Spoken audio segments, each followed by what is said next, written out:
They mocked her every single day because she refused to fight back. They said her silence meant weakness.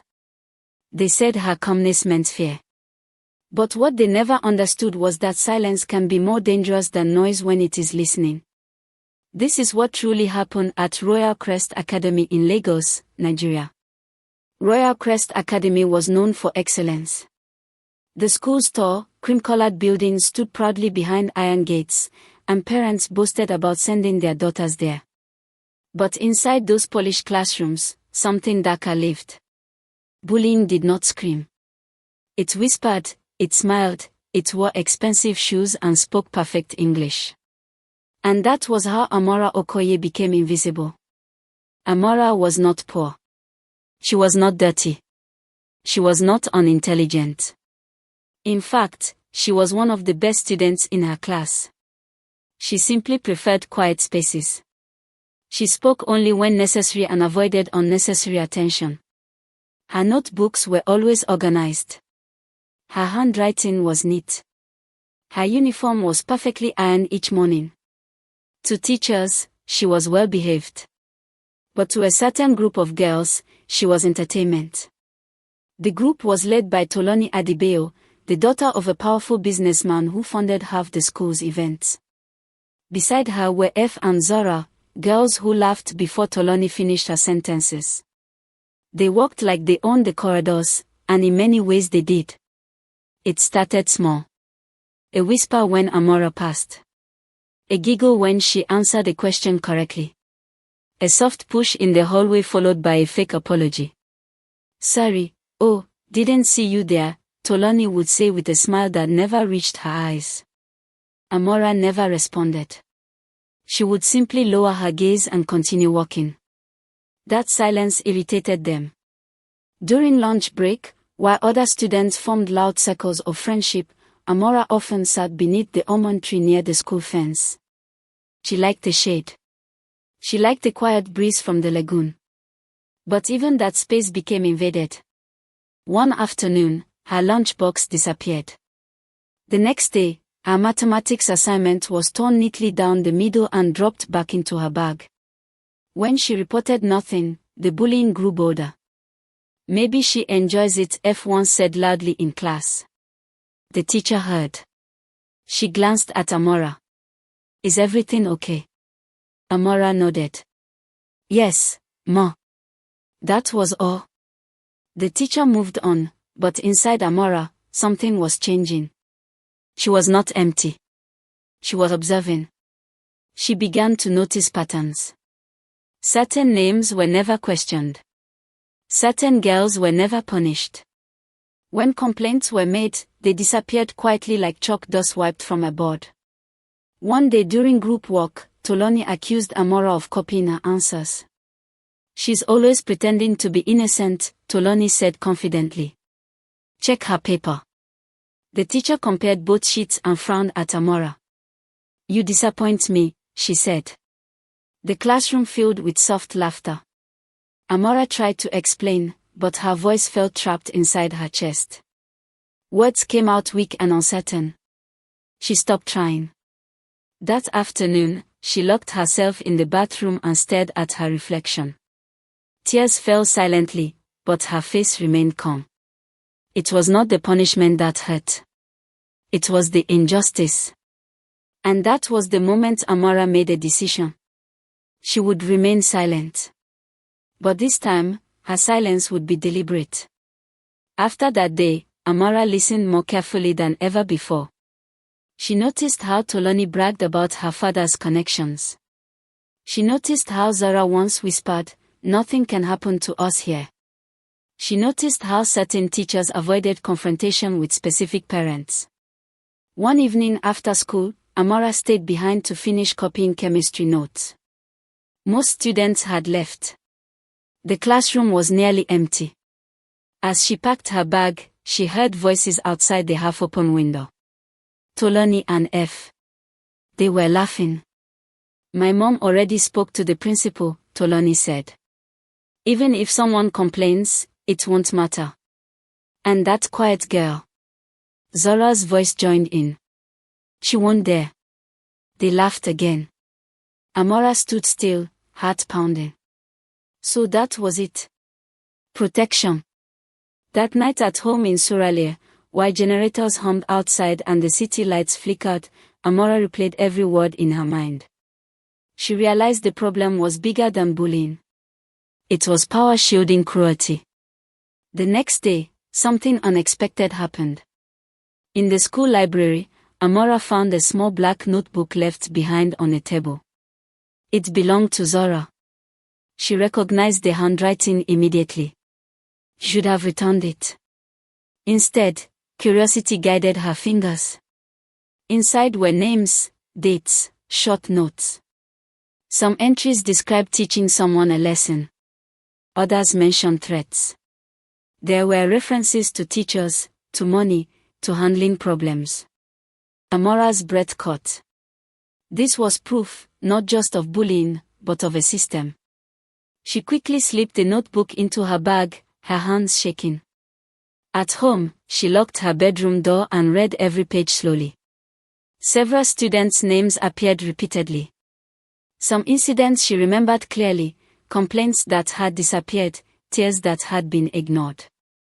She felt fear, but also clarity. The bullies believed silence meant defeat. They were wrong.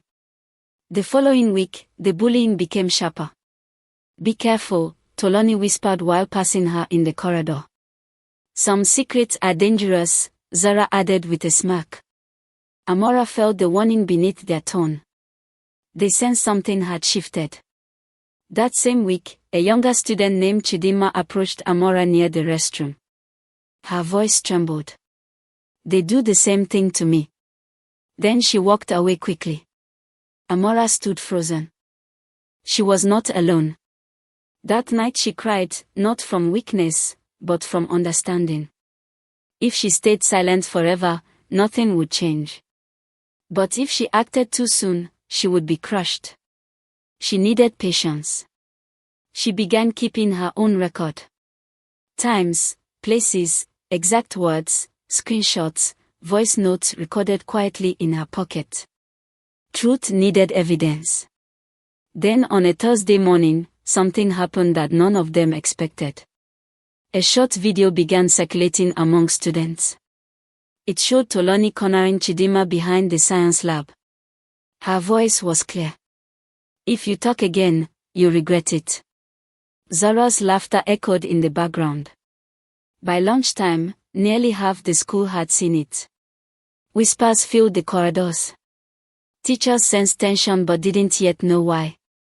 Tolani's confident walk disappeared. She kept checking her phone. Zara insisted the video was edited. Amora said nothing. She sat at her desk calmly watching. Because this time silence was no longer weakness. It was strategy. And this was only the beginning. By the next morning, Royal Crest Academy no longer felt the same. Students gathered in small circles, phones hidden behind textbooks. Whispers moved faster than the harm ever had. The video was short, but it was clear. Tolani's voice, Zara's laughter, Chidinma's frightened face. For the first time, fear changed direction. The school administration could not ignore it. Parents began calling. Some demanded explanations. Others demanded action. The principal, Mrs. Afilian, announced an emergency assembly. Tolani stood with her arms folded, pretending confidence. F kept her chin high, but her fingers trembled slightly. Zara avoided eye contact entirely. Amora stood in the middle row, quiet as always. The principal's voice echoed through the hall. "We are aware of a video circulating among students. Investigations are ongoing. Bullying of any kind will not be tolerated." The words sounded strong. But this time they had pressure behind them. By midday, teachers began questioning students privately. At first, most were hesitant. No one wanted to be the next target. Then something unexpected happened.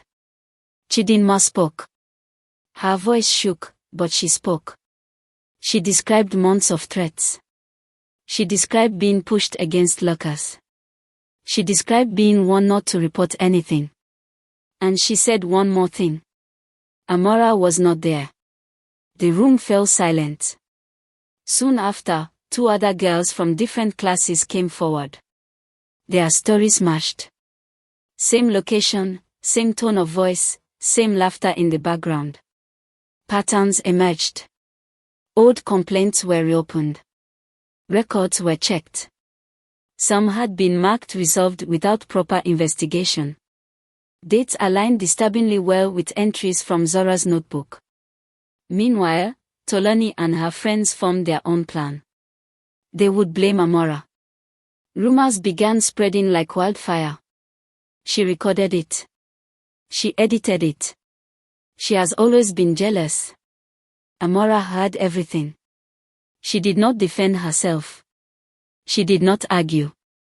She waited because she knew something they didn't. The original video had not come from her. It came from Chidima's cousin who attended a nearby boys' school and happened to be visiting that day. He had recorded the scene from a distance, intending to protect his cousin. Truth had witnesses. The investigation deepened. Parents were invited in. This time, not for polite conversations, but for formal review meetings. Tolani's father arrived with confidence, dressed sharply, expecting influence to solve the problem. But influence weakens when truth multiplies. More students spoke. Some revealed screenshots of threatening messages. Others shared voice recordings. The walls that once protected the bullies began collapsing. And then the notebook appeared.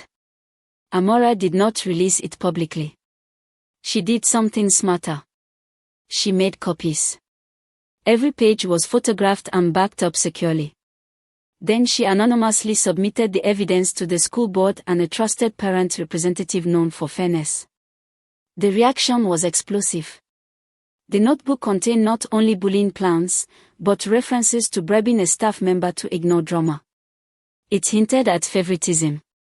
It suggested manipulation of disciplinary records. This was no longer a simple student conflict. It was institutional failure. The school board called an emergency closed-door meeting. By the following Monday, Tolani, Zara, and F were suspended indefinitely, pending final review. Shock spread across the campus. No one had ever seen Tolani without confidence before. Now she walked with her head lowered. The final hearings lasted 3 days. Witnesses were present. Evidence was undeniable. The video, the messages, the notebook, the reopened complaints. Even the staff member mentioned in the notebook was questioned.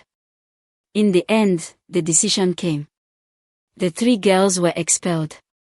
The staff member was dismissed. A formal apology letter was issued to students and parents.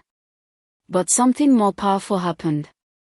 The school publicly announced a new anonymous reporting system monitored by an independent body. Outside counselors were introduced. Teachers were retrained. For the first time, silence was not treated as peace. It was treated as a signal.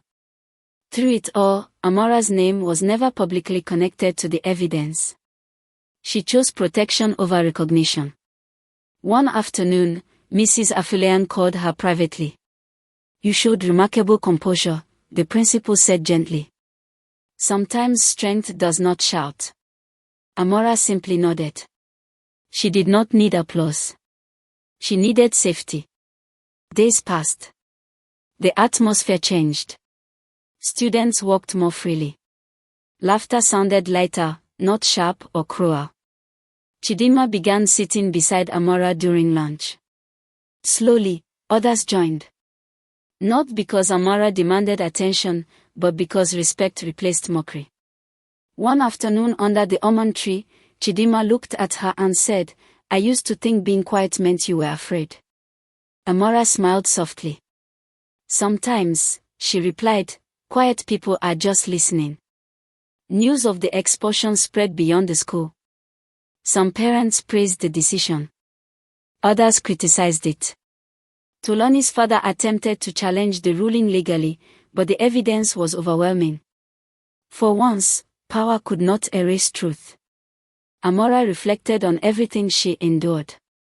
The hallway pushes, the torn assignments, the humiliation in class. She realized something important. If she had reacted emotionally from the beginning, if she had shouted or fought, they would have labeled her unstable. They would have buried the truth deeper. Instead, she waited. She watched. She documented. And when the right moment came, she allowed truth to stand on its own. The bullies believed they chose the weakest target. What they truly chose was the most patient one. Months later, Royal Crest Academy felt different, safer, not perfect, but aware. Students now reported issues early. Teachers paid attention. Parents asked more questions. And Amora, she remained the same, quiet, focused, calm, but no longer invisible because respect is louder than fear. One evening, as the sun set over Lagos and traffic filled the streets with familiar noise, Amora sat by her window, thinking about everything that had changed. She understood something deeply now. Silence is not surrender. Silence can be preparation. And sometimes the quietest person in the room is the one who changes everything. This story carries a simple truth. Never mistake calmness for weakness. Never assume the quiet student is powerless. Because when patience meets evidence and truth finds courage, even the strongest shields of influence collapse. And sometimes the ones who never shout are the ones who make the loudest impact. The bullies believed they were untouchable. They believed silence meant fear. They were wrong. They chose the wrong girl, and the truth chose the right moment. If this story moved you, if you've ever felt unseen or underestimated, remember that your voice doesn't have to be loud to be powerful. Hit that like button to honor every quiet soul who refused to break, and subscribe to join a community that believes true strength speaks for itself. Share this story with someone who needs to hear it today, because you never know who might be listening.